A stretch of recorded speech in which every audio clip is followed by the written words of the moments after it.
We started managing Barcelona in order to make them the best club in the world. In the first season, we signed such a boy from Bayern Munich, but later we were forced to sell Frankie de Jong to Manchester United due to financial reasons. In his absence, Eric Garcia stood up for the team and played in his position. And guess what? We were just 2 games away from winning the league as well as the Champions League. But we bottled everything and lost the chance to win the treble in the first season. Moving on to the second season, the situation got even worse as our main defender Koundé decided to join Bayern Munich, and for his replacement we signed Saliba from Arsenal. But in January another big player leaves as Balde release clause had been met by Manchester United, and we were without our main fullback throughout the season, resulting in winning the single trophy, and that is the Spanish Super Cup. Well, the goal of this video is to win the league title and the Champions League with Barcelona in order to make them the best club in the world. But for that we have to make some big changes. So this is the team that we have in season 3. As you can see, on the striking position we have Robert Lewandowski, whose overall has decreased to 85 as he is currently 37 years of age, and this year once again he is going to be our main striker because he is still delivering. While on the wings we have Rafinha and Lamine Yamal, both are 86. Talking about the midfield, we have Pedri who has increased up to 91, joined by Zubimendi who is now 85, and they will be joined by Dani Olmo who is now 86. But I think this season I am going to give the chance to Gavi who has increased up to 89 in just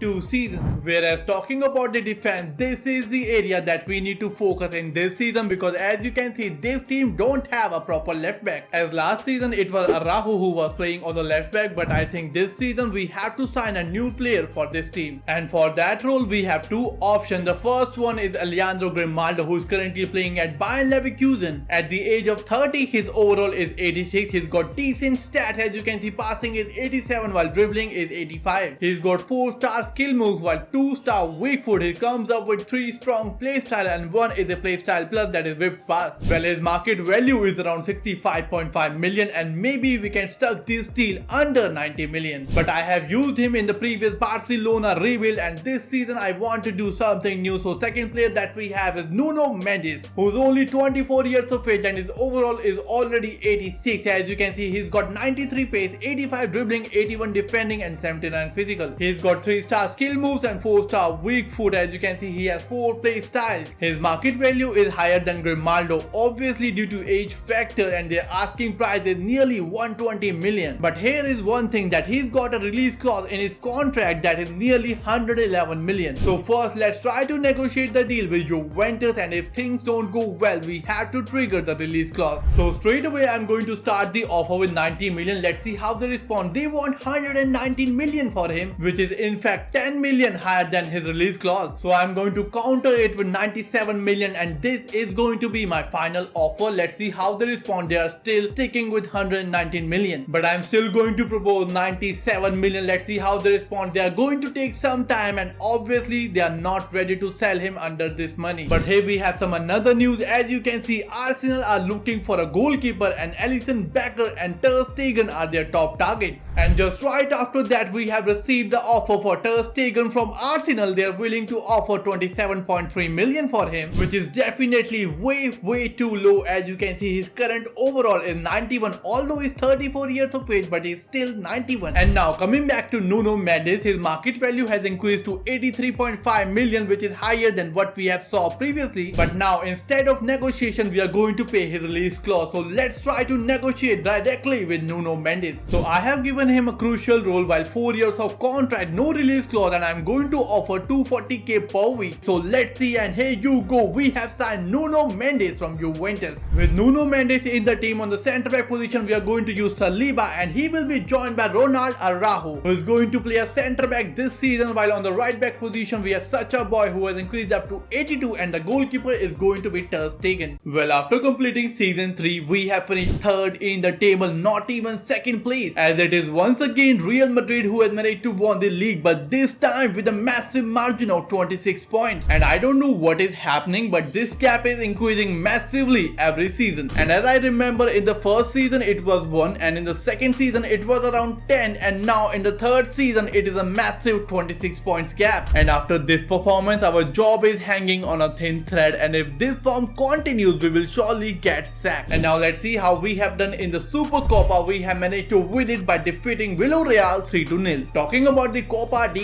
España, we are not in the finals as it is Real Madrid who has won it this year. As in the quarter-final, it was Deportivo Alaves who defeated us 3-2. Talking about the Champions League, we have finished 11th in the league. That means we have to play the playoff, but if we move up, it was PSG who has managed to top the league. Well, in the playoff, we faced RB Leipzig and defeated them 6-2 on aggregate, and in the round of 16, we faced Bayern Leverkusen and defeated them 4-1 on aggregate. On reaching quarter-finals, we faced Chelsea and defeated them 4-2, and in the semi-finals, we faced AC Milan and defeated them 4-1 on aggregate, and are going to face Manchester City once again, who has defeated Juventus 4-3 on penalties, and this is going to be the only chance for us to lift a major trophy this season. But we have been dealt with a blow. As you can see, Pedri is on a red card. That means he is not available to play the match against Manchester City in the final. So instead of him, I'm going to use Dani Olmo in his position. So let's see if we can win this game or not. And in the end, we have managed to win the Champions League by defeating Manchester City 3-1. And as you can see, Gavi was on the score sheet with Jonathan David and Lamine Yamal. And finally, we did it. We have managed to win the Champions League with Barcelona, but we have yet to win the league title with them. Well, after a tremendous performance against Manchester City in the finals, Jonathan David was announced the player of the match, whereas Pedri was seen taking pictures with his first Champions League trophy. And with that, let's take a look at the stats of the player who is the top scorer and the top assister this season. Well, Jonathan David this season has managed to score 45 goals while providing 10 assists, and as you can see, Robert Lewandowski overall has decreased to 82 as his age is 38, but still he managed to play 18 games in which he has scored 4 goals and 3 of which has come in the Champions League. Well, if we move up, we have Lamine Yamal who has scored 12 goals, 9 of which has come in the Champions League, which makes him the second top contributor after Jonathan David in the Champions League. Plus, he has also provided 4 assists in just 21 games. If we move up, we have Rafinha, 25 goals, 12 assists in 61 games, and with that, he is the top assister this season. Ferran Torres has scored 20 goals while providing 4 assists in 50 games, while Ansu Fati has only managed to play 6 games in which he has provided 1 assist. But Dani Olmo, who has played 31 games but still 0 goals and 4 assists, and being an attacking midfielder, that's a lot less. Even Fermin Lopez, who has managed to play 3 games, has scored 2 goals. Moving up, we have Pablo Gavi, who has scored 6 goals, 8 assists in 59 games, while Pedri 7 goals, 9 assists. Zubimendi, on the other hand, being a holding midfielder, scored 3 goals, 6 assists, while Sacha Boy 2 goals and 1 assist in 58 games. So season 4 is here, and in this season we have to win the league one way or the other. And in order to do that, I'm going to go all in. Due to the aging of Robert Lewandowski, he is not able to score as much goal as he used to for us. And in order to compete against Real Madrid, who has Kylian Mbappe, Marcus Rashford, Vinicius Jr., we also have to sign a goal scoring machine. Well, I know Jonathan David is good, more than good, but I think this team needs a beast who can score more than 50 goals in this season. And there is one player that comes to my mind. It is Erling Haaland from Manchester City. But the problem is his market value. As you can see, he is valued around 185 million and their asking price is 290 million, which is way ahead of our transfer budget. So in order to sign him, we need to sell some big players. Well, the first player I will be looking to sell is obviously Dani Olmo. The guy played like 32 games last season but still 0 goals and 4 assists. And after putting him in the transfer list, he is quite surprised, but he can't say he's unhappy about it. Well, the first offer for Dani Olmo has come from Arsenal. They're willing to offer nearly 95 million for him, and that will definitely do the job for us, but let's try to negotiate and pull at least 105 million for him. So I'm going to straight away start the offer with 105 million. So let's see how Arteta responds, and he's sticking with 94.9 million, and I'm going to counter it with 98 million. Let's see how they respond, and here you go, we have sold Dani Olmo for 98 million. Another player I will be looking to sell is Pablo Torre, as we have received an offer from Union Berlin. They are willing to offer nearly 16.5 million because we have enough depth in this position and we really need this cash. So with the departure of Dani Olmo, I think we can now sign Erling Haaland from Manchester City. Well, we have defeated them in the Champions League final, so it is not going to be that difficult to change his mind. So I'm going to start the offer over 260 million. Let's see how Pep responds. And he won 267.6 million. And this is going to be my final offer, that is 265 million for Erling Haaland. But he still wants that extra 2.7 million, and you know what, we are going to accept it. And until now we have offered him a crucial role, 3 years of contract, no release clause. But here comes the tricky part. As you can see, he was earning 710k per week in Manchester City, which if you try to match, as you can see, we are nearly bankrupt. Only 20 million budget will be left. But I think we have to go for it because it is Erling Haaland we are talking about. He can lead us to the league trophy. But now he wants a 3 million signing bonus as well. As you can see, budget has reduced to 17 million. But I think let's go for it. And here you go, we have signed Erling Haaland from Manchester City. With Erling Haaland in the team, on the wings we have Rafinha and Lamine Yamal, who has increased up to 88, and in the middle we have Gavi, who is now 90 overall, joined by Pedri, who is 92, while Zubimendi is now 86. And both our centre backs Saliba and Araujo are 90, while Nuno Mendes has increased up to 89, while such a boy is still 83. And on the goalkeeping position we have Ter Stegen, who has reduced by -1 to 90. And this is going to be our substitute bench. So after completing season 4, finally we have managed to win the league by defeating Atletico Madrid by 5 points, while Real Madrid stands on the 3rd place. And now let's see how we have done in the Super Copa. We are not in the finals as Atletico Madrid have won it this season. In the Copa de España we have managed to win it by defeating Atletico Madrid 4-2. And in the Champions League we finished second in the table, just 1 point behind Bayern Munich, who are at the top. Talking about the round of 16, we faced AC Milan and defeated them 4-0 on aggregate. And in the quarterfinal we faced Bayern Munich and defeated them 4-0. And in the semi-finals with Juventus and defeated them 5-1. And in the finals we are going to face PSG, who have defeated Real Madrid by 5-4 on penalty. Having already won the league title and the Copa de España, only the Champions League trophy is needed to complete the treble. So this is the team that PSG are going to use. As you can see, on the right wing they have signed Bernardo Silva, while on the right back they have Zanotti, who is the player to watch. And another player to watch, Udogie, on the left back, that they may have signed from Tottenham Hotspur. And if I see the substitute bench, they have also signed Grealish. Looking at their last 5 games, they haven't lost a single game. So this game is definitely not going to be easy to win. Whereas this is the team that I am going to use. As you can see, Eric Garcia will be playing, replacing Zubimendi on the holding midfield position. So let's see if we can win this game or not. In the end we have won it, where Lamine Yamal and Pedri both were on the score sheet. And with that we have completed the historic treble with Barcelona. Well, after winning the treble, let's take a look at the players who is the top scorer and the top assister, how they have performed in this season. Well, Jonathan David this season has scored 18 goals while providing 5 assists, but just in 20 games. But the new signing Erling Haaland is the top scorer, as he has scored 41 goals and provided 6 assists in 50 games. And with this performance he has managed to win the player of the season as well. Moving up we have Robert Lewandowski, who hasn't played a single game as he is 39 years of age. His overall has reduced to 79. While Lamine Yamal this season has scored 11 goals while providing 10 assists in 27 games, while Rafinha 24 goals and 13 assists. Moving up we have Ferran Torres with 12 goals, 10 assists. Moving up we have Ansuman Fati with 1 goal, 1 assist in 13 games, while Fermin Lopez 4 goals, 1 assist, and Pablo Gavi with 10 goals, 16 assists. And if we move up we have Pedri, who in fact is the top assister this season, as he provided 20 assists and scored 13 goals in 63 games. So that's it for today guys. If you enjoyed the video, make sure to smash the like button and subscribe to the channel. I will see you soon in the next video. Until then, you can watch the videos that are showing on your screen.